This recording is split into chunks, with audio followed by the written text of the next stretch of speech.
Imagine two friends, both are 22 years old, both graduate from university in the same year, both get their first job, and both earn exactly the same salary. Now fast forward 20 years. One of them is financially free, he owns assets. His investments generate income. Money works for him. The other person, still living paycheck to paycheck, still stressed about bills, still wondering why life never seems to get easier. Here's the scary part.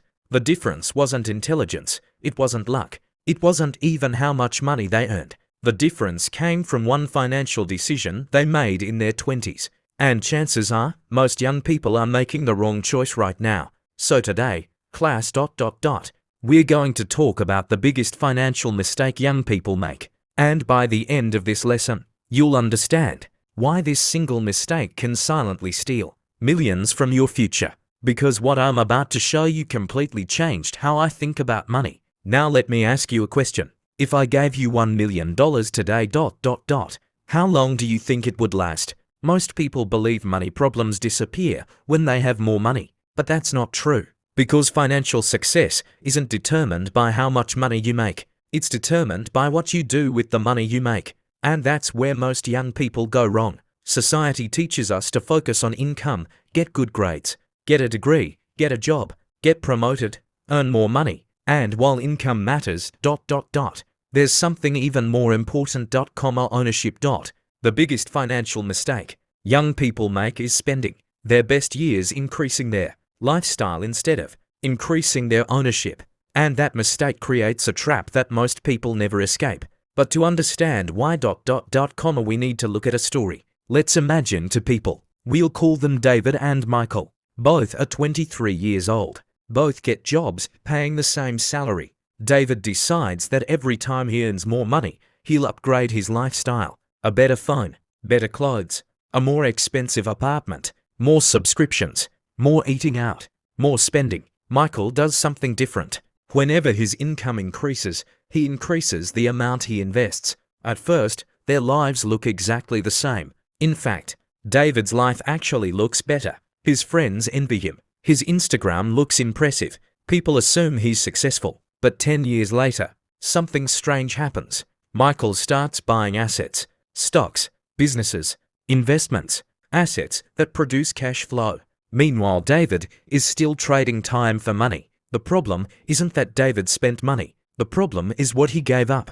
Every dollar spent today has an invisible cost. Economists call it opportunity cost. I call it the wealth killer. Because every unnecessary purchase isn't just money leaving your pocket. It's future wealth disappearing. And this leads us to one of the most powerful forces in finance. A force so powerful that Albert Einstein supposedly called it the eighth wonder of the world. Compound interest. And once you understand this, you'll never look at money the same way again. Class, this next lesson might be the most important financial lesson you'll ever learn. Imagine person A starts investing at age 22. Just a small amount every month.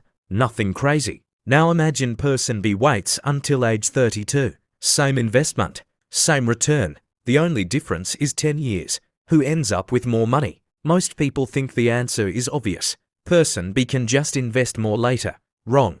The person who started earlier usually wins by a massive margin. Why? Because money needs time. The first dollars you invest work the hardest. They earn returns. Then those returns earn returns. Then those returns earn more returns. It's like planting a tree. The best time to plant it was years ago. The second best time is today. Most young people believe they have plenty of time. They think, I'll start investing when I earn more. I'll start saving later. I'll worry about money in my 30s. But every year they delay has a hidden cost. And the scary part, they don't realize the cost until it's too late. This is why the biggest financial mistake isn't spending too much. It's delaying ownership, delaying investing, delaying asset building, delaying financial education. And if that's the problem, then what's the solution? That's exactly what we're covering next. So class, what's the lesson? The biggest financial mistake young people make isn't earning too little. It isn't choosing the wrong career. It isn't being born into the wrong family. It's spending their best years consuming instead of building. Most people spend their 20s trying to look rich. The wealthy spend their 20s becoming rich. There's a huge difference. One buys liabilities. The other buys assets. One focuses on appearances. The other focuses on ownership. One seeks immediate pleasure. The other seeks long-term freedom. And eventually, the results become impossible to ignore. So here's your assignment. The next time you receive money, ask yourself one question. Will this purchase make me look richer? Or will it actually make me richer? That single question can change your financial future, because wealth isn't built overnight. It's built through hundreds of small decisions, small investments, small sacrifices, small habits, repeated over years. Remember the two friends we talked about at the beginning. The financially successful one wasn't smarter. He simply understood something earlier. Money grows where ownership grows. And ownership grows when you stop consuming everything you earn. So before you leave class today, I want you to answer this question in the comments. If you received an extra $1,000 today, would you spend it or invest it? Let me know below. And if you learned something valuable in today's lesson, subscribe for more finance classes that schools never teach. I'll see you in the next lesson.